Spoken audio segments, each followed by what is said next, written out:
IPC 498A, যেটা ভারতীয় ন্যায় সংহিতায় এখন 85 এবং 86 নম্বর ধারা। তার মানে কি, প্রমোশন পেতে যৌনতা লাভ করা যায়, এটার বৈধতা দিচ্ছে আমাদের রাষ্ট্র।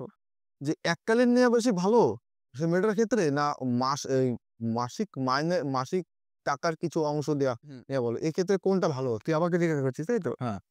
অধ্যাপক ইউভাল নোয়া হারারিও বলেছেন যে একটা এক সময় ছিল যখন তোমার কতটা, ভাবো 2 বিঘে জমি, সেটা কিভাবে বুঝলে তোমার 2 বিঘে জমি? তোমার পড়শিরা মান্যতা দিয়েছে যে ওটা তোমার 2 বিঘে জমি, ক্ষয়ের না, কয়ের। তার জন্যই তো বলতে পারছে যে ওটা আমার 2 বিঘে জমি। নমস্কার। নমস্কার। আ আজকে যে আমরা বিষয়টি নিয়ে আলোচনা করব সেটি খুবই একটি গম্ভীর বিষয় বলতে গেলে, যে এতদিন যেগুলো আলোচনা করেছি তার থেকে একটু আলাদা। আ আজকে যে বিষয়টা আমরা আলোচনা করব, যে দেখুন, আমরা সবাই জানি যে সামাজিকভাবে একটা মানে বিস্তারিত সময় নিয়ে, মানে অতীতে মেয়েরা নিপীড়িত হয়ে এসছে। অবশ্যই এটা মানে কেউ যদি এটা স্বীকার না করে তাকে বদ্ধ পাগল ছাড়া আমাদের আর কোনো আখ্যান দেয়া ছাড়া মানে কোনো উপায় নেই।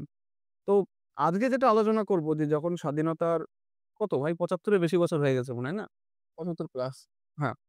তো স্বাধীনতার ৭৫ বছর পরে যখন মোটামুটি আমরা একটা সামঞ্জস্যের দিকে এগিয়ে যাচ্ছি, যেখানে সামাজিকভাবে এখনো মেয়েদের মানে কি বলবো, দমিয়ে রাখা হয় বা উপযুক্ত অধিকার কি, উপযুক্ত সুযোগ দেয়া হয় না। ভাব, তোর মেয়ে হলো, ছেলে হলো, তুই যেন কিছুটা ভেদাভেদের দৃষ্টিতে দুজনকে দেখিস, যে একে বেশি পড়াশোনা করাবো, এ না হয় ৩০ বছর অব্দি বেকার তাও করুক, একে তাড়াতাড়ি ইয়ে করতে হবে। তেমনি এগুলোর পেছন মানে এগুলোর বিরুদ্ধে লড়াই করার জন্য দেশে কিছু কানুন এনেছে, সেটা তুই জানিস অবশ্যই। কিন্তু বর্তমানে দেখা যাচ্ছে যে সেই কানুনগুলো মানে অনেকটা দুরুপয়োগ হচ্ছে আরকি। হুম। ঠিক আছে? যেমন একটা উদাহরণ, একটা পরিসংখ্যান দিই আপনাদের, যে যেগুলো নথিভুক্ত হয় না সেগুলো সম্বন্ধে তো আমরা কিছু বলতে পারব না। কিন্তু নথিভুক্ত হয় যেগুলো, মানে সেই ধর্ষণ মামলাগুলোর মধ্যে ৭ এ ৬ টাই ভুয়ো। মানে কেউ ভয় দেখানোর জন্য করছে, কেউ একটু প্রতিশোধ নেওয়ার জন্য করছে, কেউ একটু টাকা আহরণ করার জন্য করছে। তো এতে কি সেই ৭ এ ১ টা যে মামলা রয়েছে তাকেও কি অবহেলা করা হয় না? এবং যে ৬ জন পুরুষ যাদের বিরুদ্ধে করা হয়েছে তাদেরও কি জীবনটাকে একটু বরবাদ করা হয় না? কি মনে হয় তোর? ৭ জন ছিল যার মধ্যে একজন একদম ঠিক। মানে ৭ টা মামলা ধর্ষণের, হ্যাঁ। একটা সঠিক, যে মেয়েটা ধর্ষিত হয়েছে, আর যে ৬ টা হয়নি, এমনি করতে চলে এসছে। তো অর্থাৎ যে একজন অলরেডি ধর্ষিত হয়েছে, সে তো কেস করতে যাবে অবশ্যই। যাবে। মানে না, না, তার মধ্যে অনেকে যায় না। হ্যাঁ। হ্যাঁ, ঠিক আছে। এবার সে তো তার ন্যায্য অধিকারটা পাওয়ার জন্য যাচ্ছে না, যে সঠিক সঠিক রায়টা হোক। হয়তো তার ক্ষতিপূরণ আমরা দিতে পারব না কোনদিনই। না, হ্যাঁ। কিন্তু অন্ততপক্ষে যে ঘুরে বেড়াচ্ছে, যে কাজ করেছে তাকে তো উপযুক্ত শাস্তি দেওয়া যাক। এবার যে ৬ জনের সঙ্গে হয়নি, তারা যদি যায়, তবে সেই একজনের ক্ষেত্রে সুবিধা হচ্ছে। আর খালি একজন কেন? যে ৬ জনের বিরুদ্ধে ভুয়ো মামলাটা করা হয়েছে তাদের জীবনও বরবাদ হচ্ছে। হ্যাঁ, অবশ্যই। তো আমরা এবার দেখতে হবে যে সমাজে আমরা শুধু ছেলেদের উন্নতি বা শুধু মেয়েদের উন্নতি বলে তো কিছু হয় না। একই প্রজাতির আমরা ২ টো রূপ মাত্র। আমাদের দেখা উচিত যে ওই ৬ জন যাদের বিরুদ্ধে ভুয়ো মামলা করা হয়েছে, যে করেছে যারা, তাদেরও শাস্তি হোক, এবং যে একজনের ধর্ষণ হয়েছে তারও শাস্তি হোক। তার শাস্তি হোক না, যে তাকে ধর্ষণ করেছে তারও শাস্তি হোক। তারও শাস্তি হোক। তো ঠিক আছে, আমরা আজকের মানে যে বিষয়টা সেটাকে ২ ভাগে ভাগ করে নেব, এবং আজকে যে বিষয়টা আমরা ছেলেদের সমস্যাগুলো নিয়ে আলোচনা করব, এবং অবশ্যই এই ভিডিওর একটা ২য় পর্ব আসবে যেখানে আমরা মেয়েদের কেমন মানে মেয়েদের আইনি সমস্যা কম, বা বলতে গেলে সামাজিক সমস্যাটা অনেক বেশি, সেখানে আরো জটিলতর আলোচনার মধ্যে যেতে হবে। তো আজকের আলোচনাটা মূলত আমরা ছেলেরা যে মানে ভারতের আইনে যে সমস্ত নিয়ম কানুন ছেলেদের বিরুদ্ধে, মানে কি বলবো, একটু এক পেশে কিছুটা দরকার ছিল অতীতে, কিন্তু আমরা অনেকটা এগিয়ে গেছি। এখন কতটা প্রয়োজন বা এটা একটু ঝালিয়ে দেওয়ার চেষ্টা করব। আর শুধুমাত্র ছেলে তো নিজের জন্য না, এবং বহুত মেয়ে রয়েছে এবং বহুত ছেলেও রয়েছে যাদের ছেলে আত্মীয় রয়েছে, স্বামী রয়েছে, বাচ্চা রয়েছে, বাবা রয়েছে, কাকা রয়েছে, মামা রয়েছে। কেউই যাতে সমস্যায় না পড়ুক সেগুলো থেকে যেন আমরা মানে সেগুলো একটু দেখতে পারি আমরা। ঠিক আছে ভাই? আলোচনা, হ্যাঁ, বুঝতে পেরেছি। মানে আমি বোঝাতে পারলাম তো আজকে আলোচনাটা কি নিয়ে? হ্যাঁ, মোটামুটি। যে ছেলেদের জীবনে যেসব সমস্যাগুলো, আইনত যে সমস্যাগুলো আসে, বৈবাহিক জীবনে যে সমস্যাগুলো আসে, সেগুলো আসলে একটা আলোচনার মধ্যে আনার চেষ্টা করব। ১ম এ আমরা দেখব যে মূলত শুধুমাত্র ছেলে হতে মানে ছেলে হলে মেয়েদের তরফ থেকে কি সমস্যা ভুয়ো আসতে পারে আমাদের। দেখুন, যেগুলো সত্যিকারের হয় সেগুলো মানে আমি আর ওর সাথে একটু ক্যামেরার পিছনে আলোচনা করছি যে তাদের কি শাস্তি দেয়া যায়। কিন্তু যেগুলো ভুয়ো সেগুলো হয়তো দেখা যায় আস্তে, আস্তে। আচ্ছা, ১ম এ আমরা শুধুমাত্র ছেলেদের একটা ১ম একটা পয়েন্ট, যেটা আইপিসি ৩৭৫। ঠিক আছে? যেখানে বলা হচ্ছে যে ধর্ষণ যদি মত অনুসারেও হয় যে কেউ মত দিয়ে ফেলেছে কোনো মেয়ে যে ঠিক আছে মানে কোনো সরাসরি সে আ কি বলবো? সেই জিনিসটা নাকচ করছে না যে কিছু বলতে পারছে না। খোঁজ করছে না কিন্তু তার মত আছে। এরকম যদি হতে পারে কিন্তু যদি এখানে আইপিসি ৩৭৫ এটা নতুন ভারতীয় ন্যায় সংহিতার ৬৩ তম ধারা। সেখানে বলছে কি সে যদি ১৮ র নিচে হয়, আমরা এক, এক করে দেখব ১৮ র নিচে হয়। বয়স হ্যাঁ, যদি সে আ নেশাদ্রব্য দ্বারা মানে সেই মুহূর্তে গ্রস্ত হয়। ঠিক আছে? যে নেশাগ্রস্ত না হয়। নেশাগ্রস্ত হলে আচ্ছা নেশাগ্রস্ত হলে ১৮ র কম বয়স হলে তার মানসিক কোনো রোগ থাকলে এবং তাকে ভয় দেখালে সেটাকে ধর্ষণ হিসেবে ধরা হবে। আচ্ছা সেক্ষেত্রে যদি তুই যেটা বললি যে ১৮ বছর না হয়, নেশাগ্রস্ত না হয়, আর যদি মানসিক কোনো সমস্যা না হয়। ১৮ বছরের নিচে না হয়। আচ্ছা এক্ষেত্রে যদি ধরো তার শরীরে কোনো স্পর্শ আছে। এইসব বয়স এই যে যেসব তুই যেগুলো বলছিস সেই শর্তের মধ্যে পড়ছে না। তো সেই শর্ত তাহলে সেটা ধর্ষণ হবে না। এখন আমি সেটা হবে না। কিন্তু এখানেও কি মানে কেমন একটা একপেশে জিনিস দেখুন। আমরা জানি ১৮ এমন একটা বয়স যেটা কিন্তু মানে প্রাকৃতিকভাবে কেউ ঠিক করে দেয়নি। যে ১৮ হলে বিশেষ কিছু হয়। এটা একটা কালপর্বে মানুষ মোটামুটি পূর্ণবয়স্কতা লাভ করত, তার পুষ্টিকতটা সে নিয়েছে। হ্যাঁ, এখন আমরা সবাই জানি যে ২০০ বছর আগে আমার বাপ-ঠাকুরদা ঠাকুমারা আ যারা তখন যে কঠোর পরিস্থিতিতে বড় হয়েছে তাদের পুষ্টি উপাদান সেরকম তারা পেত না। যেত না। এবং করতে মানে পূর্ণতা পেতে মস্তিষ্কের পূর্ণতা পেতে সেটা ১৮ বছর লেগে যেত। কিন্তু এখন দেখবেন বয়সটা অনেকটা ১৬ এ নেমে এসছে অনেক। চলে যাবে। এবং আমরা যত এগোবো পুষ্টি যত মানে আমরা মানুষের জীবন যত সহজ করব মানে পূর্ণবয়স্কতার বয়সটা তত নেমে আসবে। যে তত তাড়াতাড়ি মানুষ পূর্ণবয়স্কতা লাভ করবে। তা সেখানে যে ১৮ বছরের নিচে যে বিধানটা করেছে যে এটা মূলত বলা হচ্ছে যে কোনো মেয়ের বয়স যদি ১৭ হয় সে হ্যাঁ বলার যোগ্য না। যোগ্য না। বা সে হ্যাঁ বললেও তোমার বয়স যদি ১৮ এর উপরে তুমি কোনো ছেলে হও, মূলত আমরা দেখি যে ছেলেদের বয়সটা বেশি হয় কোনো প্রেমের সম্পর্কে। তারা যদি পরস্পরের মতানুসারেও মানে যৌন মিলনে লিপ্ত হয়, তাহলে ছেলেটাকে ধর্ষক হিসাবে ধরবে আমাদের আইন। যদি মত থাকেও। দুজনেরই মত আছে, এমন কি না যে ছেলেটার আছে মেয়েটার নেই এমন না। যদি দুজনেরই থাকে তাও ছেলেটাকে ধর্ষক হিসাবেই ধরা হবে আইন। এটা মানে তোর কেমন লাগলো? এটা মানে একদিকে তো বলব যে ঠিক না। আইনগত দিক দিয়ে এটা ঠিক আমি বলব না। কারণ আমার ব্যক্তিগত মতামতে মনে হচ্ছে যে এই যে ছেলে-মেয়ে দুজনেরই এই মত আছে। অবশ্যই এটা আবার আইন বলছে যে ছেলেটার দোষ আছে। কিন্তু আবার মেয়েটার কিন্তু কোনো দোষ নেই এখানে। মেয়েটার কোনো দোষ নেই। এক্ষেত্রে আমি বলব না যে আইনটা সঠিক। ছেলেদের পক্ষে বা মেয়ের পক্ষে আইনটা সঠিক। এখানে বলব যে আইনে কোনো ত্রুটি আছে বা কোনো সংশোধন করা উচিত এখানে। সংশোধন এবার আমি একটা কথা একটু বলতে ভুলে গেলাম। যে দুজনেরই যদি ১৮ কম হয় তাহলে ছেলেটাকে সেইভাবে দোষী ধরা হয় না। তাও ধরা হয় যে তুমি কেন করলে? সেইভাবে ধরা হয় না। যদি ছেলেটার বয়স ১৮ র বেশি হয় বা মেয়েটা তাদের ওটা হয়তো ব্যক্তিগত জিনিস, ব্যক্তিগত ব্যাপার হতে পারে কিন্তু। তা সত্ত্বেও কেন এটাতে আইনত হস্তক্ষেপ এই করতে একটা বিষয় ভালো কথা বললি যে কোনো ব্যক্তি পরিসরে আইন কতটা হস্তক্ষেপ করতে পারে কি পারে না। যে যৌন মিলন যেটাকে বর্তমানে আমরা মানে একটা সময় ছিল খুব বাজে একটা নিয়ম ছিল যে সমকামী যারা মানে প্রেম করে তাদের মানে অপরাধীর দৃষ্টিতে দেখা হতো। হ্যাঁ, এখন যেটা জানি এখন নেই। এখন কি বলা হয়েছে ওরা আ নিজের ব্যক্তিগত সম্পত্তিতে তারা সেইরকম যৌন আচরণ করতে পারে। করতে পারে। আ বাইরে না। আমি বলব কি যে আপনার কি সমস্যা?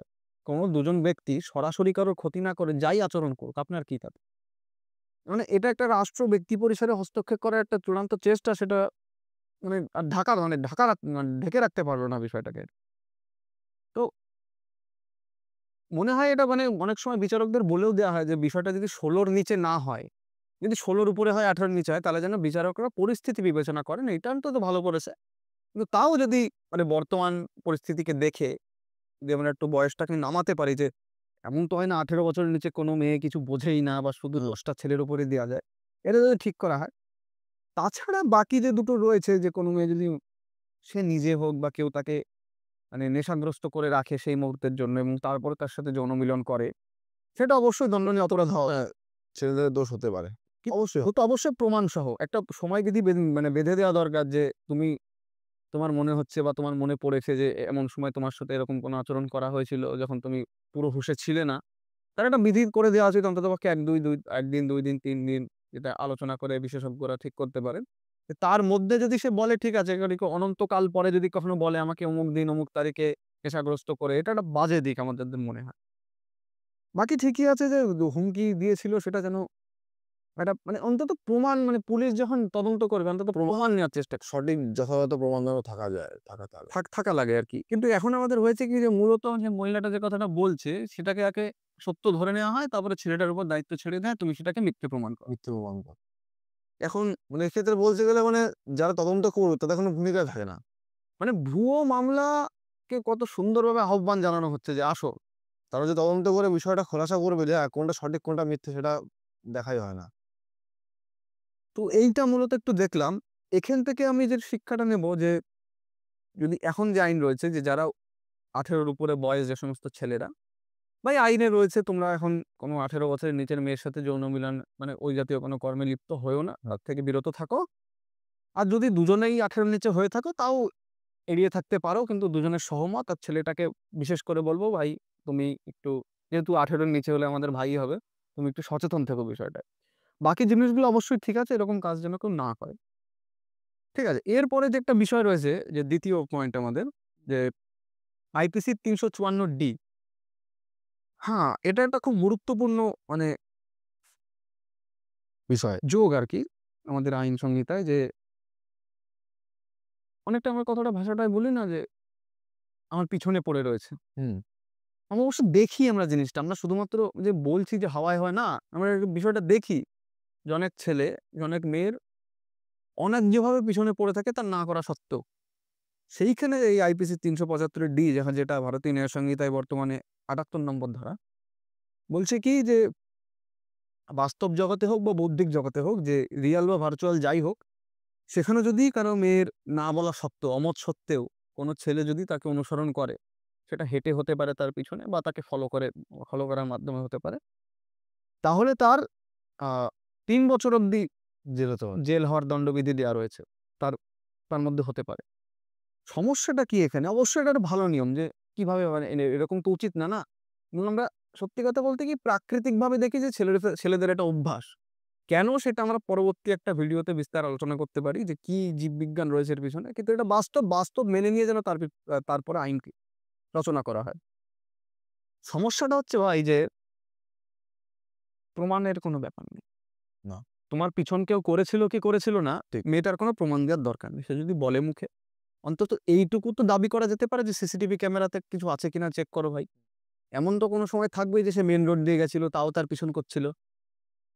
মানে ভার্চুয়াল জগতে বা সোশ্যাল মিডিয়ায় যদি ফলো করে তার কি প্রমাণ থাকতে পারে? যদি সে কোনো স্ক্রিনশট দেখায় যেটা কোনো আ বিশেষজ্ঞরা দেখে বলতে পারে এডিটেড না, তাহলে তার কথা অবশ্যই বিশ্বাস করা যেতে পারে।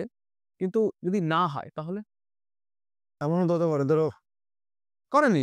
করেনি বা ধরো কোনো সিসিটিভি ফুটেজ নেই সেখানে। সেক্ষেত্রে কি হবে তাহলে? কেন আমরা এটা কেন একটা অবৈজ্ঞানিক পদ্ধতিকে যে কারো মুখে বলাতেই, আমি বলছি না যে এতে যারা সিসিটিভি ক্যামেরার অনুপস্থিতিতে যারা এর শিকার হয়েছে তাদের কিছু করা যাবে না। কিন্তু এই কথাটা ভাবুন যে এটা কত বৃহৎভাবে ভুয়ো মামলাকে আহ্বান জানাচ্ছে। যে এসো ভুয়ো মামলা এসো। এটা কেমন বিষয়? মানে ভুয়ো মামলা আসতে পারে এমন কোনো বিষয়কে কি মানে কোনো নিয়ম সংহিতায় রাখা যায় সভ্য সমাজে? না, যে ভুয়োরা অনায়াসে আসতে পারে। যে আমি তো যখন তখন বলতে পারি আমার পিছন করেছে। আমি তোকে একটা ঘটনা বলছি। নাম ডেসক্রিপশন এ পেয়ে যাবেন। এখন আমার মনে পড়ছে না। বিষয়টা ছিল কেমন? যে একটা মেয়ে নিজেকেই অনেক হুমকি মার্কা চিঠি লিখছিল এবং একটা ছেলের নামে দোষ দিয়ে দেয়। পুলিশ তাকে যথাযথভাবে গ্রেপ্তার করে এবং অনেক তদন্তের পরে শেষে দেখা যায় যে ওই হাতের লেখা যে চিঠিগুলো লিখেছিল, মেয়েটা ভুল করেছে অবশ্যই। টাইপ করতে পারত। তার নোটবুকের যে হাতের লেখা তার সাথে মিলে যাচ্ছে। হুম। তারপরে শেষে জানা যায় যে মেয়েটা নিজেকেই নিজে চিঠি লিখেছে আর ছেলেটাকে একটা শিক্ষা দিতে চেয়েছিল। যে তবে রে তুই আমাকে মানে পাত্তা দিচ্ছিস না? এই দেখ আমি তোর সাথে কি করতে পারি। এবং মেয়েটাকে পুলিশ থেকে মানে এইভাবে পুলিশকে বিভ্রান্ত করা, মিথ্যে প্রমাণ দিয়ে মানে বিভ্রান্ত করার যে নিজের মানে বিনিময়ে কি করা হলো? একটু ওয়ার্নিং দিয়ে ছেড়ে দেওয়া হলো। এই ক্ষেত্রে এই একই কাজ যদি একটা ছেলে করতো তাহলে কি হতো? মানে এরকম মামলা যদি হয়, তাহলে আমাদের এইটুকু তো নিশ্চিত করা আছে যেগুলো না হোক। হুম। এখানে বিষয়টা একটু মানে কেমন আপনারাই বলবেন। কমেন্টে জানাবেন আপনারা যে একটা ছেলের ক্ষেত্রে হলে কি করা হতো? তাকে তো নিয়ম তাকে জরিমানা করা হতো প্লাস জেল হতো। এই যে ছেলেটার যে পেছনে যে কলঙ্ক লাগলো, তার মানে ক্ষতিপূরণটা কে দেবে? এটা তো ছেলে খেলাটা না কোনো। না, অবশ্যই। এটা কোনো ছেলে খেলা তো না যে আমরা যে কারোর জীবন নিয়ে যখন তখন ছিনিমিনি খেলতে পারি। অবশ্যই ছেলেটা হয়তো কোনো মামলা করতে পারতো মানহানির বা ক্ষতিপূরণ মূলক তো কোনো। করতে পারতো, করেছে কিনা আমি জানা নেই। কিন্তু এক্ষেত্রে হয়তো ধরো ছেলেটা ধরো মামলা করলে হয়তো মামলাটা তার ভুল যায়। আর্থিক হয়তো অনেক ক্ষতিপূরণ পেত। কিন্তু যে সামাজিকভাবে তার সামাজিকটা করেছে সেটার কি হবে? মান সম্মানটা হানি হয়েছে সেটা তো আর ফেরত পেত না। তো এই যে মানে এইটাও সেই প্রমাণ ভিত্তিক হয় যে অবশ্যই তুমি দেখো বিষয়টা কিন্তু হুম। প্রমাণের ভিত্তিতে। প্রমাণ ছাড়া কি হবে? তাহলে রাষ্ট্রকে আরো শক্তপোক্ত হতে হবে যাতে প্রমাণগুলো পাওয়া যায়। রাষ্ট্রকে আমাদের মানে বাধ্য করতে হবে। আমরাই ভোটার, আমরাই তাদের বাধ্য করতে পারি যে, যে যে সমস্ত স্থানে সিসিটিভি ক্যামেরা নেই সরকারি স্থানে তুমি লাগাবো না কেন? লাগাবো না কেন? আমরা নাগরিক, আমরা তোমাকে ইয়েতে পাঠিয়েছি। তা আমাদেরও সেরকম দাবি রাখতে হবে। আমাদের যত মানে কি বলবো যে অকেজে যত দাবি রাখি এবং সেইভাবে আমরা আ নির্বাচন করে পাঠাই আমাদের প্রতিনিধিদের। তো তাদের এই দাবিতে যদি পাঠাতে পারি তাহলে হয়তো ভালো হয়। যে আমরা একটা মেয়ে সেইভাবে পিছনে মানে কেউ তার পিছু করছে এবং তার ফুটেজ আমরা পাচ্ছি না সেটা পাবলিক প্লেস হওয়া সত্ত্বেও কেন? কোথায় তোমার রাষ্ট্রশক্তি? তুমি না আমাদের মানে রক্ষা করার জন্য ক্ষমতায় পাঠিয়েছি তোমাদের? তো এইটা গেল মূলত। এরা এটার খুব মানে খুব বেশি যে খারাপ ব্যবহার হয়েছে তা না। কিন্তু বর্তমানে যেটা আইপিসিতে ছিল না, এই ভারতীয় ন্যায় সংহিতায় যুক্ত করা আছে যেটা ৬৯ তম ধারা।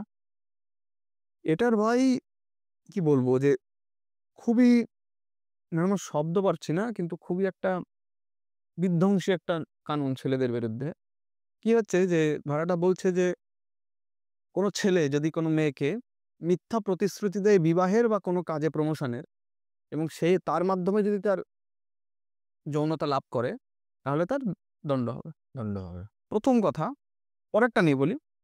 তার মানে কি প্রমোশন পেতে যৌনতা লাভ করা যায়? এটার বৈধতা দিচ্ছে আমাদের রাষ্ট্র। আচ্ছা, এক্ষেত্রে আমি একটা প্রশ্ন। ১ম এই কথাটার উত্তর দে আমাকে। যে আমাদের রাষ্ট্র বৈধতা দিচ্ছে যে প্রমোশন পেতে কেউ কারো কাছ থেকে যৌনতা চাইতে পারে। যদি যৌনতা নেওয়ার পরে সে প্রমোশন দিয়ে দেয় তাহলে সেটা ন্যায্য। এটা আবার কেমন অধিকার? অধিকার না, এটা মানে এই মূল্যবোধ শেখাচ্ছি আমরা আমাদের ছেলেমেয়েদের। বিষয়টা এমন যদি মূল্যবোধ শেখাতে হয় তো আমি শেখাবো না এমন মূল্যবোধ। কারণ যেটা থেকে মানুষের ক্ষতি হচ্ছে, সমাজকে ক্ষতি করা হচ্ছে। ছেলেদের কি বলবো আর মানে ভাষা খুঁজে পাচ্ছি না আমি। বিষয়টা হচ্ছে এমন একটা জায়গায় দাঁড়িয়ে গেছে এখন যে অনেক ছেলে আছে সমাজে এখনো যে ওদেরকে ভুলভাবে গেছে ফাঁসি দেওয়া হচ্ছে। আমার যদি যেমন তুই একটা বললি যে প্রতিশ্রুতি দিয়ে আমি ভুয়োর কথা বলছি না। আমি বলছি ন্যায্য। আমি একটা মেয়েকে প্রতিশ্রুতি দিয়েছি আমার কোনো কোম্পানিতে প্রমোশন দেব যদি সে আমার সাথে যৌনতা করে এবং আমি তাকে প্রমোশন দিয়েও দিলাম। কেস খামারের কথা বলছি না। সমাজ এটাকে বৈধ বলে মেনে নিয়েছে। যে এখন কোম্পানিতে প্রমোশন যৌনতা নেওয়ার মাধ্যমেও হতে পারে এবং এটা না একটাই বলছি আইনসম্মত। একদিক দিয়ে এটা তো সবার প্রথমে একটা অবৈধ জিনিস। বৈধ মানাই যাবে না এটা। আমি তো অন্তত এটা বলতে পারব না। ঠিক আছে এর বিরুদ্ধে আমরা দেখতে পারি যে কি হয়। কারণ প্রত্যেকটা নিয়ম তো চিরস্থায়ী নয়। এরই ১ম অংশ যেটা ছিল যে বিবাহের মিথ্যা প্রতিশ্রুতি। আমি কি করে জানবে তুমি? আচ্ছা, এই যে বিবাহে যে মিথ্যা প্রতিশ্রুতি, একটা ছেলে যখন একটা মেয়েকে দিয়ে সেক্ষেত্রে অপরাধ হচ্ছে। কিন্তু যখন একটা মেয়ে যখন ছেলেকে দিচ্ছে সেক্ষেত্রে কি অপরাধ হচ্ছে না? আম কি মনে হয়? কি বলতো ১ম কথা হচ্ছে যে জৈবিকভাবে ছেলেদের কাছে এমন কিছু মানে ছেলেদের কাছ থেকে এমন কিছু নেওয়ার নেই। মানে নিচ্ছে তো। টাকা পয়সা নিচ্ছে না? টাকা পয়সা নিচ্ছে। যৌনতা ছেলেদের কাছ থেকে এমন কিছু নেওয়ার নেই। তাদের শুক্রাণুর অভাব নেই সোজা কথা। মানে বলতে চাচ্ছি সে নাই থাকতে পারে। কিন্তু এবার হ্যাঁ, ওটা আলাদা বিষয়। টাকা পয়সা কে নিচ্ছে না নিচ্ছে ওটা আলাদা বিষয়। বিবাহের আগে টাকা পয়সা নেওয়া যায় না। তুমি যদি দিয়ে থাকো অতিরিক্ত পরিমাণে সেটা তোমার বোকামো এটা আমি বলতে পারি। ঠিক আছে? তুমি কেন বোকা এবার তুমি ভেবে নাও। তোকে যেটা বলছি আমি যে এখানে বলছে যে বিবাহের মিথ্যা প্রতিশ্রুতি। আজ আমি একটি মেয়ের সাথে প্রেম করছি। প্রেমের সম্পর্ক রয়েছে, মধুর সম্পর্ক রয়েছে। ঘটনা কি ঘটলো? আমি তার বিরুদ্ধে কোনো বাজে কথা জানতে পারলাম। হুম, যেকোনো রকম হতে পারে। আপনারা নিজের পরিস্থিতির সাথে মিলিয়ে দেখবেন। এবং আমি বা আমার পরিবার থেকে বলল এই বিয়ে আর সম্ভব না। তখন মেয়েটি কেস করতে পারে ভারতীয় ন্যায় সংহিতার ৬৯ তম ধারা নিয়ে যে আমাকে বিবাহের মিথ্যা প্রতিশ্রুতি দিয়ে আমার থেকে যৌনতা নিয়েছে। পুলিশ এটা তখন দেখে না যে যৌনতা নিয়েছে কি নেয়নি। কারণ আজ থেকে ২-৩ মাস আগে কবে নিয়েছিলাম কি নেয়নি যৌনতা সম্পর্ক সেটাকেই প্রমাণ করা যায়? প্রমাণ নেই। হ্যাঁ। প্রমাণ করা যায়? যায় না। না।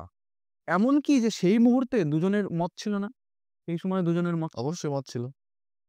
তাহলে কিভাবে নিয়মটা থাকে যে যৌনতা হোক না হোক আমাকে বিয়ে তোমাকে করতে হবে কারণ আমি তোমার সাথে সম্পর্কে রয়েছি। এমন কোনো সম্পর্ক পৃথিবীতে থাকে না যে কথা দিয়েছি মানে বিয়ে করতে হবে। এটা কি হয়? মৌখিক কথাকে মানে ন্যায্যতা কবে থেকে দেয়া শুরু করলো ভারত সরকার বা যেকোনো পৃথিবীর সরকার? এই মৌখিক কথা আমি তোকে সুরাজ বললাম তোকে আমি ৳৫০,০০০ দেবো খন। দেবো খন।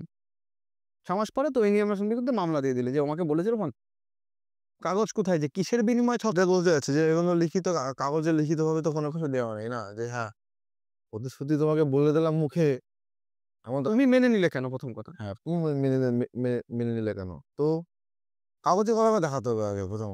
আর এটা যেগুলো হয় সেগুলো এই ক্ষেত্রে আমি একটু বলতে বাধ্য হব যে যেগুলো হয় যে সত্যিই মিথ্যা প্রতিশ্রুতি দিয়ে যৌনতা লাভ করা হয়, সেখানে কি মেয়েটারও বেশি মানে সচেতন থাকা উচিত ছিল না? অবশ্যই যে ছেলেটার মানে ব্যাকগ্রাউন্ড না দেখে, তার চরিত্রের ইতিহাস না দেখে, কিছু না দেখে তার সাথে যৌনকর্মে লিপ্ত হলো। অবশ্যই। এটা কি দেখা উচিত ছিল না? আমি সত্যি কথা বলছি এটাকে যেমন ছেলেটা যদি কোনো মেয়ের পিছনে অতিরিক্ত টাকা ঢেলে ফেলে, বিবাহের আগে বা কোনো অলীক স্বপ্নের পিছু নিতে, সেটাও বোকামো যেমন বলব, তেমনি বলব তার সম্বন্ধে না জেনে সে তোমাকে বিয়ে করবে না। তাহলে তুমি সম্পর্কে গেলে কেন? বিয়ের আশা করলে কেন? সে তো অবশ্যই। অনেক সময় হয় কি যে লিখিত প্রমাণ পাওয়া যায় যে WhatsApp এ বিভিন্ন চ্যাট-ট্যাট থাকে যে আমরা বিয়ে করছি তো অসুবিধা নেই। তুমি করতেই পারো আমার সাথে। তখন যদি ধরে ঠিক আছে। মানছি যে লিখিত প্রমাণ রয়েছে। এই যে লিখেছিল যে মেয়েটা না করছিল হ্যাঁ, ১ম এ যে না আমরা যৌনকর্মে লিপ্ত হব না বিয়ের আগে। তারপরে ছেলেটা বলল, "না, না আমরা তো বিয়ে করব। এবার তুমি হতে পারো।" তখন মেয়েটা রাজি হলো। এটা শাস্তি পেতে পারে। পেতে পারে। খুব বেশি বড় দোষ না এটা। পেতে পারে। কিন্তু যেখানে কোনো প্রমাণ নেই, আবার সেই একই প্রশ্ন উঠছে যে কোনো লিখিত প্রমাণ নেই, কিছু নেই। তোমার কি অধিক সচেতন থাকার প্রয়োজন ছিল না? অবশ্যই ছিল। তুমি কেন ছিলে না সচেতন? সেটাই। এক্ষেত্রে একইভাবে মেয়েটাও দোষী। মেয়েটা দোষী না, মেয়েটা বোকা। আমি তো দোষী বলব। কারণ না, না তোকে যদি আমি ঠকাই আর তুই ঠকে যাস, আমি তো অপরাধী অবশ্যই। তুই কি বোকা না? কারণ আমি অন্য কাউকে তো ঠকাতে পারিনি। না, তো এই ব্যাপারে যেন আমরা সচেতনতা ছড়াই। যে এখনো দেখবে অনেক ধরনের কল আসে না? যে ব্যাংক থেকে ফোন করেছি, হ্যাঁ, হ্যাঁ, হ্যাঁ। এইসব থেকে কল দিবে আছে, হ্যাঁ। ওগুলো যেন আমরা ফাঁসি। আমরা কি বোকা না? অবশ্যই। আমাদের সচেতনতার ঘাটতি নাই? বোকা একদিক দিয়ে হয়, আরেকদিক দিয়ে অজান্তেও হয়ে যায় এগুলো। আবার এই ব্যাপারে সচেতনতা ছড়ানো সেই কর্তৃপক্ষেরও দায়িত্ব যে ব্যাংক থেকে দাদা বা দিদি কোন রকম ফোন আসে না ওইভাবে। কি যেই ফোন করবেন না। এটা ব্যাংকেরও বলার দায়িত্ব, আপনারও ব্যাংক থেকে জেনে নেওয়ার দায়িত্ব।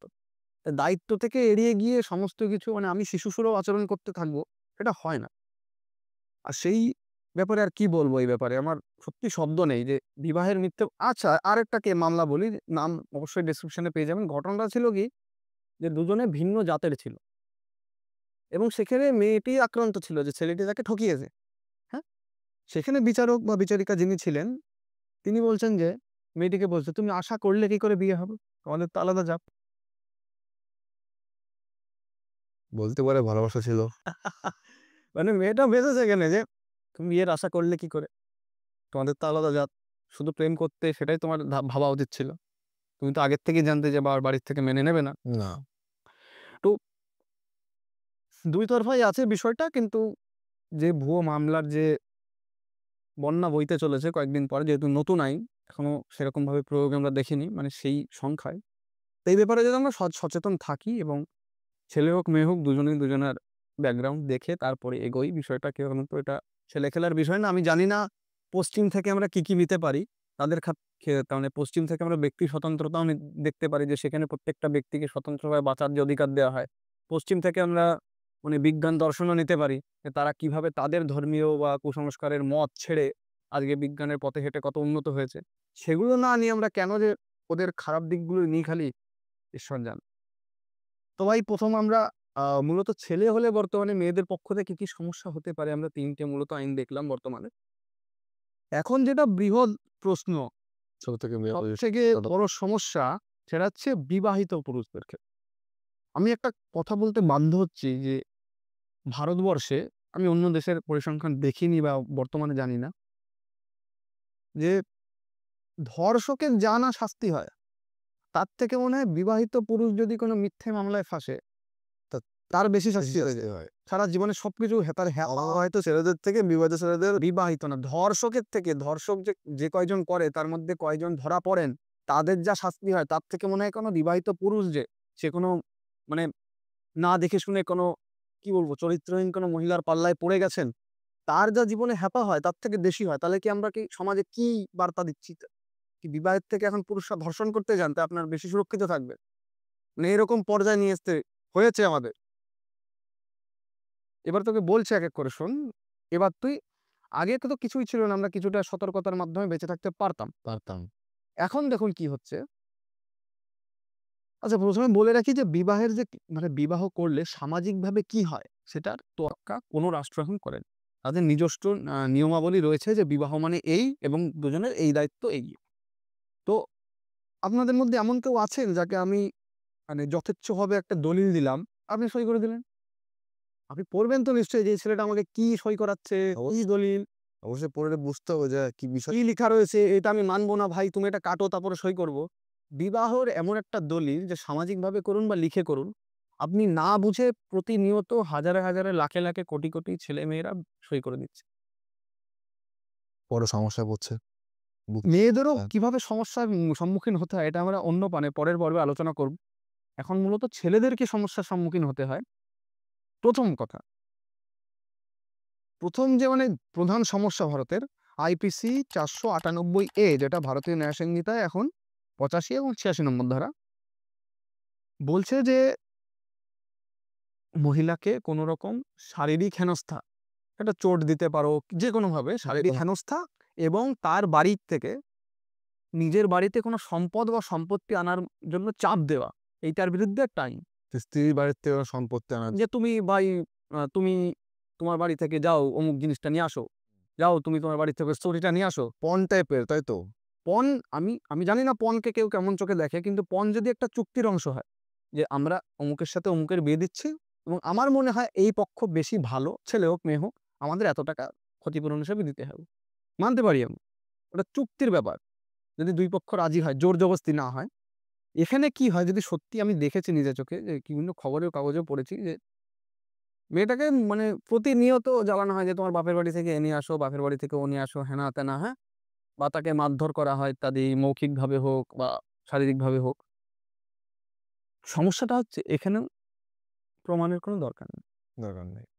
তুমি খালি মুখে এসে বলো, আমাকে চাপ দেওয়া হয়েছে বাড়ির থেকে এই আনার, অথবা আমার গয়না আটকে রেখেছে। সেই গয়নার হিসাব যে এই যে আপনাদের অবহেলার মানে যে পরিণামগুলো এখন দেখতে পাচ্ছেন, যে আপনি যখন বিয়ে বা বিবাহের দলিলে সই করেছিলেন, তখন কি সব হিসাব রেখেছিলেন? সে এখন এই ৯৮ মানে ৪৯৮ এ ধারা অনুসারে বা বিএনএস এর ৮৫ বা ৮৬ বা ৮৫ এবং ৮৬ ধারা অনুসারে আপনার বিরুদ্ধে লাগাবে মামলা যে আপনি হেনস্থা করেছেন আলাদা। আপনি ওর গয়নাও আটকে রেখেছেন। হয়তো সে নিয়ে গেছে এখনো অব্দি। আমি ভুয়ো মামলাগুলোর কথা বলছি যে সে গয়না নিয়ে চলে গেছে বাপের বাড়ি। কিন্তু এখনো বলছে আমার গয়না ওর কাছে রয়েছে, ওগুলো আমার ফেরত দাও। আপনি কি হিসাব রেখেছিলেন কটা গয়না এসেছিল এবং সেই গয়নাগুলো কোথায়? এক্ষেত্রে তো তোর সাথে যদি এরকম হতো আমাকে বল কি করতি? দেখ, আমার সাথে যদি এক্ষেত্রে হতো তো অবশ্যই আমি হিসাব রাখতাম যে কতগুলো এসছে, কতগুলো যাচ্ছে, সেগুলো অবশ্যই। বা যদি না আসে বা আসে যাই হোক। তো এক্ষেত্রে প্রথমত আমার যেটা করানো হয়েছিল যে জিজ্ঞাসাবাদ যে আমি যে কোনগুলো নিয়ে গেছি বা যে গয়নার বিষয়টা বলছি যে লিখিত ভাই, লিখিত ছাড়া কোনো লিখিত লাগবে না। অবশ্যই গয়নার কাগজপত্র হয় না? সে তো অবশ্যই হবে। যে অমুক নামক মহিলা আমার সাথে বিবাহ করেছেন, তার অধীনে এই কাগজপত্রের গয়নাগুলো রয়েছে। এই কাগজপত্রের জেরক্স আমার কাছেও রইল। এবার এবার যদি আমি তখন যদি এগুলো না করে থাকি তো আমি ফেঁসে যাবো। অর্থাৎ আমি কেস খাবোই। সে হয়েছে হয়তো ৫ এনেছে, বলবে আমি ১৫ এনেছি না। এবার যখন আমি যদি বিষয়টা না জানি যে এগুলো করতে হয়, তাহলে সেক্ষেত্রে আমি ফেঁসে যাবো যে না জেনেই তো ভাই লক্ষ, লক্ষ ছেলে বিবাহ বন্ধনে বাঁধছে। জেনেছি অবশ্যই। ওই জন্য আমি জানলাম বিষয়টা যে কি করা উচিত, কি করা উচিত নয়। এই বিষয়ে পরে আমি সতর্ক থাকবো। কারণ দেখুন, আমি এই ভরসায় সুরাজের সাথে থাকবো না যে সুরাজের হাতে সবসময় একটা চাকু আছে এবং সুরাজ খুবই ভালো ছেলে, আমাকে কখনোই মারবে না। এই ভরসায় থাকবো আমি? নাকি আগে বলবো সুরাজ ভাই চাকুটা বাইরে রেখে আয়। অবশ্যই চাকুটা বাইরে খাই বলবি। তাই কারোর দয়ায় কখনো বাঁচা যায় না যে ও ভালো মানুষ, ও চাকু দিয়ে মারবে না আমাকে। ঠিক আছে? তাই আপনারা মানে নিজেকে সুরক্ষিত রাখার জন্য কি করবেন? যে প্রথমত যদি কিছু আমি বলব কি পণ জাতীয় কিছু না নেওয়াই ভালো। আচ্ছা, এখানে একটা প্রশ্ন করছি। ধরো এই যে তুই যে গয়নার ব্যাপারটা বললি, ধরো ধরো গয়নায় ধরো 5 গ্রাম গয়না বাড়ি ছিল, ছাড়াছাড়ি হয়ে গেল, 5 গ্রাম নিয়ে গেল, কেস করলো আমার বলে 10 গ্রাম গয়না আছে, 10 গ্রাম ফেরত চাই। তো এক্ষেত্রে সুরাহা কি করে হবে এক্ষেত্রে? তুই কতটা এনেছিল তুই তাই জানিস আগে? তুই যে বললি ৫, ও তো বলবে আমি ১৫ এনেছিলাম। ৫ এনেছে ১০ দাও। কত এনেছিল তার হিসাব আছে? না। তুই তাও না হয় বলতে পারিস যে ৫ নিয়ে গেছে, ১৫ এনেছিল, ১০ কোথায়? খুঁজে দেখো আমার বাড়ি। তা বলতে পারিস? পারি। এটাও বলতে পারি। বলতে পারি। যে তাই বাড়িতেই লুকিয়ে রাখবি কি আর কোনো লুকানোর জায়গা নেই? করে দেবো খুঁজে কোথায় জায়গা। কি করতে হয়? কি গয়না তার কাগজপত্রের সাথে তার ছবি তুলতে হয়। এই গয়না, এই কাগজপত্র, ঠিক আছে? রয়েছে। তারপরে দেখতে হয় যে মেয়েটা কি নিয়ে গেছে। বলছে আপনি দেখে আসুন ওর বাড়ি কি রয়েছে। তারপরে এসে দেখুন আমার বাড়ি কোথায় কি রয়েছে। সেটা একটা সুরাহায় আসতে পারে। সে যদি অন্যায্য দাবি করে যে আমি ৫ না ১৫ এনেছিলাম, তার থেকে বাঁচার উপায় হচ্ছে একমাত্র এই যে চুক্তি করে নিন বা একটা প্রমাণপত্র যে আমরা এইটুকু ছিল, এইটুকু আনা হয়েছে। কারণ যদি না করেন তাহলে ভাই সেই সুরাজের হাতে চাকু, আর সুরাজ খুবই ভালো ছেলে, সেই আশায় আপনাকে থাকতে হবে। দ্বিতীয় যে বিষয়টা যেটা গার্হস্থ্য হিংসার বিরুদ্ধে মামলা হয়, গার্হস্থ্য হিংসার বিরুদ্ধে মামলা, ঠিক হ্যাঁ? যেগুলো ভুয়ো হয়, সেক্ষেত্রে যদি আপনি বাঁচতে চান, আমার ব্যক্তিগত পরামর্শ যে বাড়িতে অন্তত যে মূল ঘর রয়েছে যেখানে খাওয়া-দাওয়া হয় বা ইয়েতে, সেখানে অন্তত একটা সিসিটিভি ক্যামেরা লাগান। সেটা আপনার বাড়িতে কোনো চুরিচামারি হচ্ছে কিনা, মানে বাড়ির লোকও কোনো অনৈতিক কাজ করছে কিনা সেটাতে দেখা যাবে। যদি বাড়ির লোক সত্যি গার্হস্থ্য হিংসা করে থাকে, মহিলাটাও চাইতে পারে ফুটেজ। আর যদি সত্যি না হয়ে থাকে তাহলে ছেলেটাও বলতে পারে ফুটেজ দেখে নিন। এই দেখুন ৩ মাস আগেই তো কি সুন্দর ছিল। হঠাৎ করে কি হলো? এই হলো। এতে আমরা কতটা দায়ী, ও কতটা দায়ী।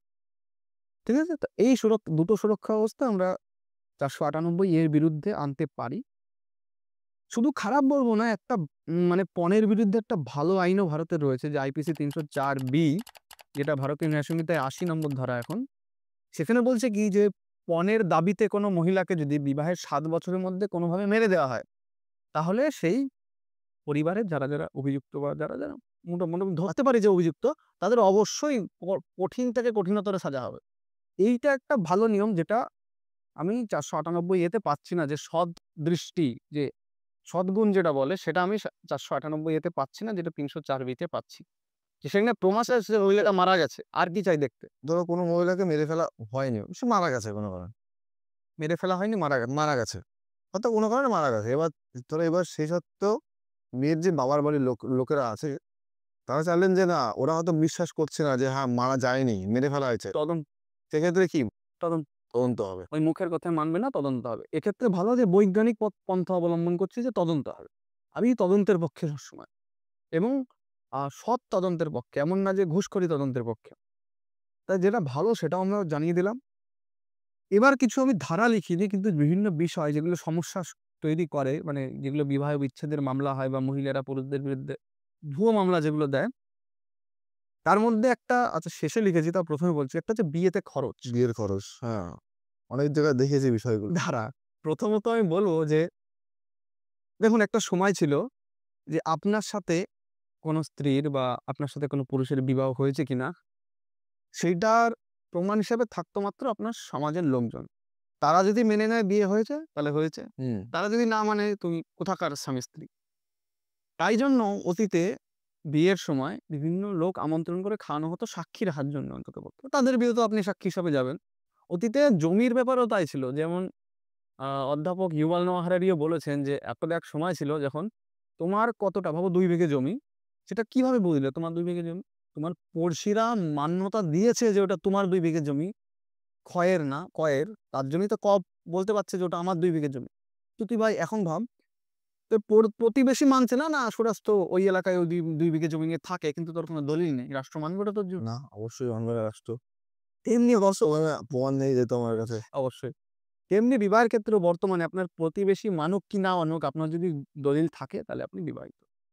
তো বর্তমান অর্থনৈতিক পরিকাঠামোর ভিত্তিতে আমি বলছি যে সামাজিক বিয়েতে যে উম মাথার উপর দিয়ে যে খরচাটা করেন সেটা যদি না করেন আমি খুশি হব, বা কারো যদি ব্যক্তিগত ইচ্ছা থাকে যে করব।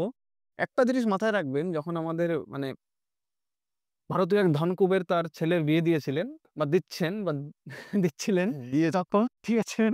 যে কালক্রমে লাগাতে পারেন। সে তার মোট যে আয় আয়, মোট আয় এখন অব্দি যা করেছেন তার ১% কম খরচা করেছেন। ঠিক আছে? এবং আপনি আপনার মোট যে আয় বা সম্পত্তি রয়েছে তার কত শতাংশ খরচা করছেন সেটা একটু দেখবেন।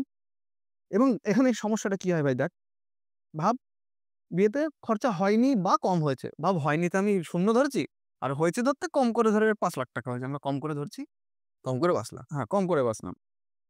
হলোটা কি, যখন বিবাহ বিচ্ছেদের মামলা আসবে, মহিলাটা এই মামলাও দিতে পারে, যদি মানে ভুয়ো হিসাবে অবশ্যই ধরছি আমরা, যে বিয়েতে ৳১৫,০০,০০০ খরচা করেছিলাম আমার বাবাকে দিয়ে। ওই টাকা আমার ফেরত চাই।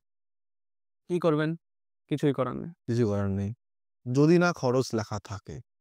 এইটাই, যে আগে যেমন আমরা বললাম যে কি ওই বাড়ির থেকে এই বাড়িতে মেয়েটা পণ না, গয়না কি এনেছে? সেটার জন্য একটা হিসাব থাকে। তেমনি বিয়েতে কতটা খরচা হয়েছে তারও যেন আপনাদের আইনি পরামর্শকদের সাথে গিয়ে হিসাব করিয়ে নেবেন অন্তত। করিয়ে সেই প্রমাণপত্রের স্বাক্ষর নিয়ে নেবেন যারা তার মধ্যে ইনভলভড ছিলেন। যে বিয়েতে সত্যিই কতটা খরচা হয়েছে এবং কে করেছে। ঠিক আছে? যাতে কোন রকম মিথ্যে মামলা পরবর্তীকালে দিতে না পারে। আমরা সুরক্ষা ব্যবস্থার কথা বলছি। সুরাজের হাতে চাকুতে আমি কখনোই এই ঘরে থাকবো না। সুরক্ষা ব্যবস্থার কথা বলছি। আম এরপরে যে সমস্যাটা, ভারতের বৃহৎ একটা সমস্যা, খরপোশ। খরপোশ। হ্যাঁ, এটা অন্যায্য না। ১ম এ বলে রেখে, এটা অন্যায্য না। কোন একটি মহিলা কর্মসংস্থানে না গিয়ে আপনার পরিবারের উন্নতির জন্যে তার জীবনের যে সবচেয়ে কর্মঠ যে সময়টা ছিল সেইটা আপনার পরিবারকে দিয়েছে। দিয়েছে। সে তার ফল শুধুমাত্র আপনার পরিবারই ভোগ করছে। তার মেয়ের বাড়ির পরিবার কিন্তু ভোগ করছে না, আপনার বাড়িতে যে উন্নতি হয়ে থাকুক। তাই সে একটা নির্দিষ্ট পরিমাণ অর্থ তো অবশ্যই ডিজার্ভ করে। দাবি করবে, হ্যাঁ। অবশ্যই করে। ঘটনা এবার দেখুন কি হয়েছে। যে একটা হিসাবে আসে যে মহিলাটা আপনার মাসিক রোজগারের ১/৩ চাইতে পারে। যদি আপনি খরপোশ মাসিক দিতে চান। অথবা আরেকটা পদ্ধতি রয়েছে যে একবারে দিয়ে দেওয়ার। সেখানে কোনো সেরকম হিসাব নেই। ২ পক্ষ যেরকম মানে বিভাজনে রাজি হবেন সেরকম। যেমন আমরা দেখেছি যে আমাদের এক ভারতীয় ক্রিকেটার রয়েছে, তার বউয়ের সাথে বিবাহ বিচ্ছেদের পরে তার ৭০% আমি অত বলতে যাচ্ছি না। আমাদের এলাকাতে দ্বারা আমি বলে ঘটেছিল। একটা জিনিস শেষ করি যে ৭০% আবার অনেকে দাবি করতে ৭০% কি করে দিতে পারে? ওর অধিকার আছে নাকি? বলে না, আইনত অধিকার ছিল না। যদি সেই ক্রিকেটার আরেকটু সময় নিতেন হয়তো এতটা দিতে হতো না। দেখুন ঘটনা কি ঘটতো? কোর্টের চক্কর, সে ভারতীয় ক্রিকেট দলে খেলে, তার একটা ক্যারিয়ারের ক্যারিয়ারের ব্যাপার, সে তাকে কি নেয়া হবে কি নেয়া হবে না। সেই হিসাবে সেও বা তার আইনি পরামর্শ নিয়ে বোঝে যে ৭০ দেয়া আমার মনে হয় লাভই। যে আমার ক্যারিয়ারটা ধ্বংস হবে না। সেই হিসাবে দিয়েছে। তাই একতরফা যখন দেবেন একবারে দেবেন, তখন তার কোনো হিসাব হয় না। এবার অত মানে বড় হতে যাচ্ছে না। আমাদের চেনাশোনা আমার এলাকাতেই আমাদের ঘটেছিল একটা। তাও আজ থেকে তাও ৭-৮ বছর আগের কথা। আচ্ছা, তখন ওই স্বামী-স্ত্রীর মধ্যে বনিবনা না হওয়ার জন্য তার ডিভোর্স হয়ে যায় তাদের। তো সেক্ষেত্রে তাদের ২ টো শর্ত এসেছিল। একটা মাসিকের যে তুই বললি যে একটু কিছু অংশ দেয়া লাগবে। ১/৩ তার বেশি। আরেকটা এককালীন দেয়া লাগবে। তার যে সেই স্ত্রীটি বা ডিভোর্সি মেয়েটি এককালীন চেয়েছিল ৳১৫,০০,০০০। তো এরকম বিষয়গুলো হতে পারে যে হয় এককালীন নেবে, না হলে তার মাসিক কিছু অংশ নেবে। এবারে আমার প্রশ্ন হচ্ছে এটাই যে এককালীন নেওয়া বেশি ভালো সে মেয়েটার ক্ষেত্রে, না মাসিক মাইনে মাসিক টাকার কিছু অংশ হুম। নেয়া ভালো? এক্ষেত্রে কোনটা ভালো হতো? তুই আমাকে জিজ্ঞাসা করছিস, তাই তো? হ্যাঁ, আমার যতটুকু এই বিষয়ে বোধ হয়েছে যে দেখুন, আমরা এখানে প্রথমত ধরে নিচ্ছি মামলাটা ভুয়ো। যখন মামলাটা সত্যি হবে সেটা আমরা পরের পর্বে আলোচনা করব। এখন ধরছি মামলাটা ভুয়ো। মেয়েটা আপনার বিরুদ্ধে অন্যায্য দাবি করেছে। আপনার যে রোজগার ৫০,০০০ হলে সে ৪০,০০০ ই দাবি করে বসেছে। কি করবেন? দেখুন, যদি মেয়েটার বয়স কম হয়, আইনি লড়াই লড়ে যাবেন। কখনো পিছু হটবেন না। এক্ষেত্রে যদি ভালো উকিল পান, সেই মামলাটা সে অনায়াসে ৫ থেকে ১০ বছর টানতে পারবে। এবং আমরা জানি যে আ বিবাহের ক্ষেত্রে ছেলেদের যেমন রোজগার একটা বড় ফ্যাক্টর হয়ে দাঁড়ায়, মেয়েদেরও বয়স একটা বড় ফ্যাক্টর হয়ে দাঁড়ায়। অবশ্যই। কারণ সন্তান জন্ম দেওয়াটা তো একটা কষ্টের ব্যাপার। আর সেটা অধিক বয়সে গিয়েও সেরকমভাবে হয়ে ওঠে না। তাকে শাস্তি দেওয়ার ভালো একটা উপায়, তার বয়স বাড়তে দিন। আপনার প্রতিশোধ অবশ্যই সফল হবে। বয়স বাড়তে দিন, আইনি কোন রকম মানে আ হুমকির মানে জবাব দেবেন না বা কোন রকম দাবি-দাওয়া মেনে নেবেন না। বলুন চলুক আইনি লড়াই যতদিন চলে।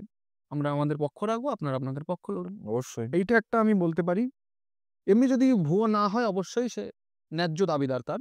আচ্ছা, ছেলেদের কথা যেহেতু বলছি, সুবিধার কোনটা? দেখ, মেয়েটার বয়স যদি কম হয় এবং মামলাটা তুই ৫-১০ বছর টানতে পারছিস না, খুব তাড়াতাড়ি শেষ হতে চলেছে, এককালীন দিবি না। কোনোদিন দিবি না। কারণ হচ্ছে সে কদিন পরেই বিয়ে করবে। আর যেই তার বিয়ে হবে তোর খরপোশের দায়িত্ব শেষ হয়ে যাবে। সেক্ষেত্রে আমি ধরো আবার মামলা করলাম যে আমি তাকে এককালীন দিয়েছি।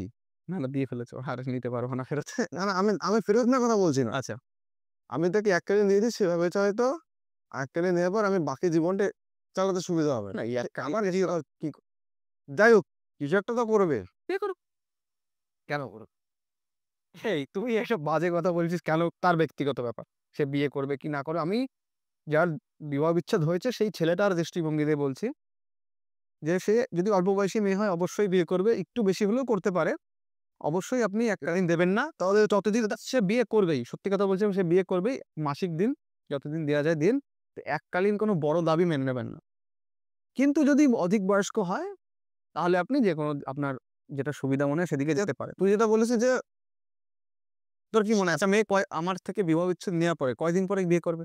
আর খুব বেশি হলে ২ বছর। ২ বছর ২ বছরে কি মনে হয় সে ২০,০০,০০০ টাকা পেয়ে যাবে আমার কাছ থেকে মাসিকে? না, তাহলে তোর কোনটায় লাভ হচ্ছে? মাসিক দেওয়া। তাহলে যদি সেটাই বললাম আমি তোকে। আমি যদি এবার তুই যেটা বললি যে শাস্তি দেব, ধরো কোনো মেয়েকে আমি কি বলবো যে শাস্তি দিতে যাই। তুই যেটা বললি আইনি শাস্তি। আইনি শাস্তি, এবার চলুক কেস কতদিন চলতে পারবে, বয়স বাড়ছে আমার। প্রাথমিকভাবে তো সেটাই বললাম যে চলুক। যদি আমি বলছি যে না পারিস তাহলে যেন মাস ধরিস। ওই বয়সে কোনো মেয়েকে আশা করি কোনো ছেলে বিয়ে করতে রাজি হবে না, বা কেউ যারা রাজি হবে সেই মেয়েটা হয়তো পছন্দ করবে না। পছন্দ করবে না। হ্যাঁ। আমাদের নিজস্ব একটা হিসাব। তো এইটা একটা বললাম। আচ্ছা, আর শেষ ৩ টে বাকি আছে। তার মধ্যে ১ম যেটা হচ্ছে যে বাচ্চার যে দায়িত্ব সে কে পাবে? হুম? অনেক বাবারা এই করতে, করতে জীবন কাটিয়ে দেয় যে ছেলের সাথে বা মেয়ের সাথে যদি একটা ভিডিও কল পাওয়া যায়, সপ্তাহে ১ দিন দেখা যায় এবং তার জন্যই সে ভুগতে থাকে। এবং ভারত রাষ্ট্রের একটা মানে নিন্দনীয় আইন এটা যে সমস্ত দায়িত্ব বাবার এবং সমস্ত অধিকার মায়ের। এটা সম্ভব নয়। যেটা আমরা বিদেশে দেখি যে যার কাছে মানে যে বাচ্চার দায়িত্ব নিচ্ছে সেই তার ভরণ-পোষণের দায়িত্ব নিচ্ছে। কিন্তু এখানে কি বলে যে সমস্ত দায়িত্ব বাবার এবং ছেলে-মেয়ের সমস্ত দায়িত্ব মানে অধিকার মায়ের। যদি যে ছেলে বা মেয়েকে নিতে না চায় তাকে বাবা নিতে পারে বৈবাহিক সম্পর্কের ক্ষেত্রে। কিন্তু অবৈবাহিক সম্পর্কের ক্ষেত্রে বাবার ১ম দায়িত্ব মানে বাবাকেই দিয়ে দেবে ছেলে-মেয়েটা। মানে কি বলতো ভাব, একজন ব্যক্তি তার একজন স্ত্রী রয়েছে। বৈবাহিকভাবে যাদের একটা ছেলে হয়েছে ধরে নে, সেই ছেলের দায়িত্ব ১ম এ মাই পাবে। পেয়েই গেছে। টাকা বাবাই দেবে ছেলে বড় হওয়ার। মার কাছেই থাকবে। হুম? যে এটা কেমন দায়িত্ব? কিন্তু সেই মহিলার যদি কোনো মানে বিবাহ বহির্ভূত সম্পর্ক থাকে, তাদের সম্পর্কে একটা মেয়ে হয়েছে ধরে নিচ্ছি আমরা। তাহলে সেই মেয়েটার দায়িত্ব ওই ছেলেটাই মানে যে বিবাহ বহির্ভূত যার সাথে সম্পর্ক ছিল তাকে দায়িত্ব দিয়ে দেওয়া। মানে সেই মহিলাটার উপরে লাঞ্ছনা লাগতে দেবে না যে এটা বিবাহ বহির্ভূত মেয়ে। ওইটা বাবার হাতে দিয়ে দেবে। এটা ঠিক নয়। এবার বিষয়টা হচ্ছে এটাই যে প্রশ্ন হচ্ছে আমার এটাই যে যখন মহিলার কাছে তার ছেলে বা মেয়ের দায়িত্বটা তাকে দিচ্ছে, তো বাবা কেন সেই ছেলে বা মেয়ের ইনফরমেশন করবে? ভারতীয় নিয়ম। প্রশ্ন হচ্ছে তুমি যদি মেয়ের কাছে মার কাছে যায় তাহলে মাকেই তার দায়িত্ব নিতে হবে, বা তাকে বাবার কাছে হ্যাঁ, বাবার কাছে গেলে বাবার কাছে দায়িত্ব নিতে হবে। আমি এরকম কোনো যুক্তি দিলে হয় না যে মায়ের কাছেই ছেলেমেয়েরা ভালো থাকে, বাবার কাছেই নিয়ম করা উচিত যে ১ মাস মায়ের কাছে থাকবে, ১ মাস বাবার কাছে থাকবে। এরকম কিছু নিয়ম আমার মতে করা উচিত। ঠিক আছে, তো ব্যক্তিগত আমিও মত দিতে পারি, যেমন হচ্ছে যে ওরকম ভবঘুরের মতো তো কোনো ছেলেমেয়ের জীবন যেতে পারে না। না, অবশ্যই। কি হবে যে ২ পক্ষই দুজনের নামে বিষাতে থাকবে যে তোর মা ভালো না, তোর বাবা ভালো না, এই ব্যাপার, এই ব্যাপার। এই এবং কিছু আমি যেহেতু ভুয়ো খবরগুলোর কথা বলছি, কিছু মায়েরা এমন করেছেন যে তার ছেলে বা মেয়েকে ভেতরে একটা মাইক লাগিয়ে পাঠিয়েছেন পকেটে এবং শুনছেন যে ছেলেটা বা মেয়েটা বাবার সাথে ভালো কথা বলছে না তো। কারণ ভালো কথা বললেই মা কিন্তু মারবে ছেলেটা বা মেয়েটাকে বাবার সাথে। বাবার সাথে সবসময় বাজে কথা বলতে হবে। এই শিখিয়ে পাঠাচ্ছে। তাহলে এগুলো ঠিক না। কারণ তাহলে ভারত রাষ্ট্র কি করে এটা ধরে নিচ্ছে যে মায়ের কাছেই ভালো থাকবে ছেলেটা বা মেয়েটা? বাবার কাছে থাকতে পারে। যে আমি ব্যক্তি হিসাবে ধরবো যে কে ভালো কে খারাপ। তার যদি সামাজিক কৃতকর্ম দেখতে হবে যে কার কাছে ভালো থাকবে।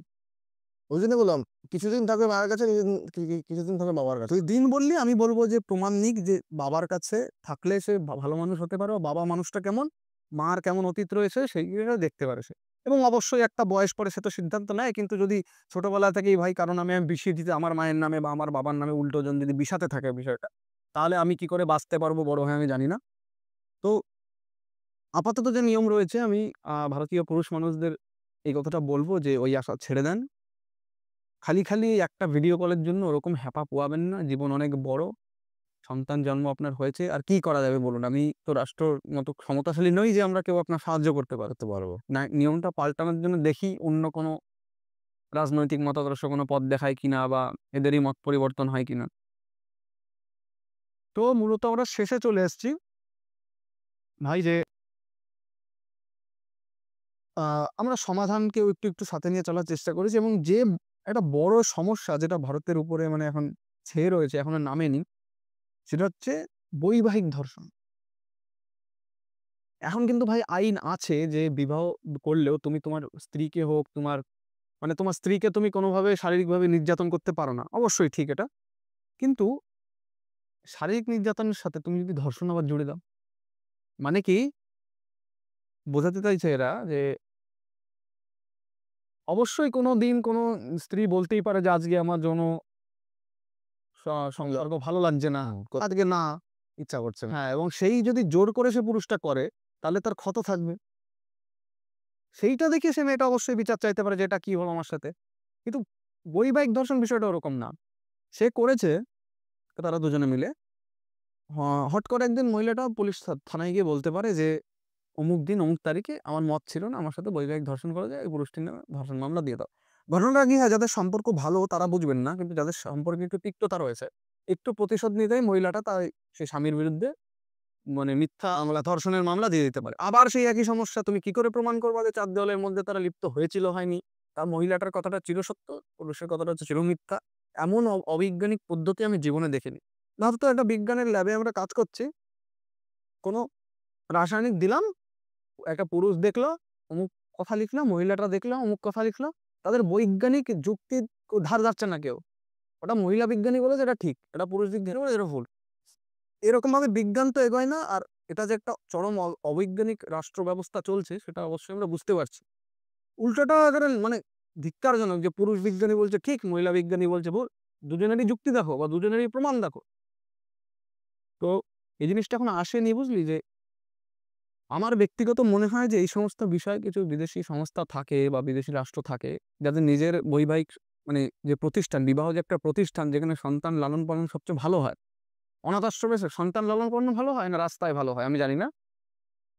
বিবাহ এমন একটা প্রতিষ্ঠান যেখানে বাবা-মারা নিজের আত্মবলিদান দিয়ে ছেলেমেয়ের ভবিষ্যৎ গড়েন এবং তারাই ভবিষ্যতে আবার মা-বাবা হন বা একটা ভালো নাগরিক হন। আবার আত্মবলিদানে তার ছেলে মেয়েদের। মানে একটা হ্যাঁ। দায়িত্বের ব্যবস্থা যে সবাই দায়িত্ব নেয়। আর এখানে কেউ দায়িত্ব নিতে চাচ্ছে না, সবাই অধিকার নিতে চাচ্ছে খালি। এরকম ব্যবস্থা কি করে চলে? তো ঘটনাটা কি হয়েছে, কিছু বিদেশি রাষ্ট্র যারা পূর্বের রাষ্ট্রগুলো দেখে যে এদের বিবাহিক সংস্থাগুলো তো খুব ভালো চলছে। এদের ছেলেমেয়েরা অতটা বিশৃঙ্খল না। তা আমাদের মতো বিশৃঙ্খল বানাতে হবে এদের বা একটু মানে বা সেইভাবে না বলেও তাদের কিছুটা তো মানে তাদের মধ্যে হৈ হুল্লোড় যদি বাঁধিয়ে দেওয়া যায় রাষ্ট্রটার মধ্যে, তাহলে যদি ভালোই হয়। ভালো হয়। তাই এই একটা বিষণের ব্যবস্থা চলছে যে যদি মানে পুরুষ মানুষরা যদি বিবাহ করতেই ভয় পান, তাহলে হয়তো বিবাহ ব্যবস্থা ভেঙে যেতে পারে এবং ভবিষ্যতের নাগরিকরা সবাই কুলাঙ্গার হতে পারে। তো এটা এখনো হয়নি। আমাদের পূর্ববর্তী প্রধানমন্ত্রী বলেছিলেন যে এতে বিবাহ নামক সংস্থাটাকে দুর্বল করা ছাড়া আর কোনো কাজই হবে না।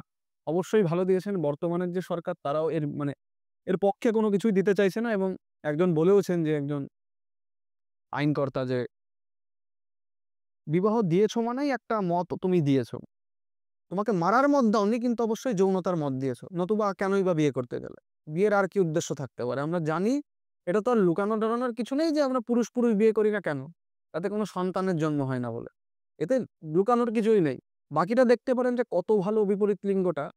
কিন্তু প্রাথমিক শর্ত কি বিপরীত লিঙ্গের হতে পারে? আম একজন মানে চিন্তক রয়েছেন আচার্য প্রশান্ত, হ্যাঁ?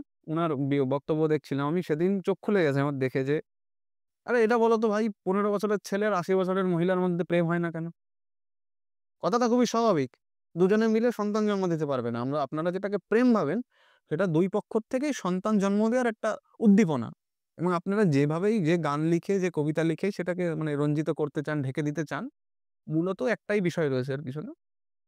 তাই ওই বিষয়টাকে মেনে নিয়ে এবং ভারত এই জায়গা থেকে এখনো বেঁচে রয়েছে এবং বাকি যেগুলো পরামর্শ আমরা দিলাম সেগুলো যদি লাগু করার থাকে, তো আমি তো ভাই আমার তরফ থেকে বলে দিয়েছি। শেষে যদি তোর কিছু বলার থাকে তাহলে তুই বলতে পারিস যে কিরকম হলো ওটা? দেখ বিষয়টা যেটা বললি পুরো যে বিষয়টা তুই তুলে ধরলি সেটা একদিক দিয়ে তো ছেলেদের ক্ষেত্রে বিষয়টা খারাপই। কারণ ভয়ে বাঁচতে হচ্ছে। হ্যাঁ, ভয়ে বাঁচতে হচ্ছে। ঠিক, কথাটা ঠিক। ভয়ে বাঁচতে হচ্ছে। যেমন মেয়েদের বাইরে ভয়ে বাঁচতে হয়। ছেলেদের ঘরের মধ্যে ভয়ে আর আমাদের আদালতের মধ্যে ভয়ে বাঁচতে হয়। তো কি সিদ্ধান্ত নেওয়া উচিত ছেলেদের, কি নেওয়া উচিত নয় সেটাও ছেলেরা ঠিক করে উঠতে পারছে না। যে কোনটা করব? বিবাহের পরে কোনটা করব? বিবাহের আগে কোনটা করব?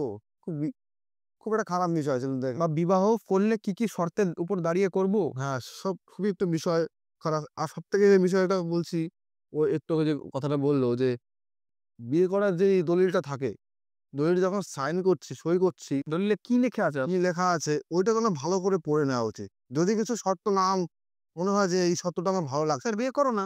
বিয়ে করবো না বা বলোই না শর্ত তুমি বুঝতে পারবে না। বুঝতে পারবো না এটা বিয়ে করবো না, আমি ৭ বছর আগে বিয়ে করবোই না।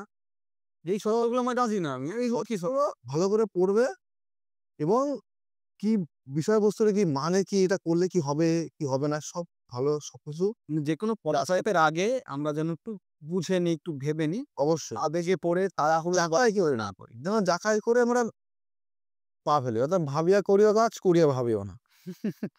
ঠিক আছে, তাহলে আজকেই ভালো একটা পরিস্থিতিতে আমরা ভিডিওটা শেষ করতে পারলাম। ভালো লাগলো। ভিডিওটা কেমন লাগলো আপনারা অবশ্যই কমেন্ট বক্সে জানাতে পারেন এবং এই পর্বে যদি কোনো ভুল ত্রুটি করে থাকি আমরা সেগুলোও লিখবেন। আর এর যে মানে মহিলাদের যে সমস্যার সম্মুখীন হতে হয় সেটা আইনি কম এবং সামাজিক বেশি, সেটা নিয়েও আমরা একটা ভবিষ্যতে পর্ব এনে আনবো এবং বাকি তুই বল? এবং যদি আমাদের যদি কোনো সমস্যা বা কোনো প্রশ্ন থেকে থাকে তো অবশ্যই কমেন্ট বক্সে জানাবেন। এছাড়াও যদি ভিডিওটি ভালো থাকে অবশ্যই চ্যানেলটিকে সাবস্ক্রাইব করে যাবেন। নমস্কার। নমস্কার।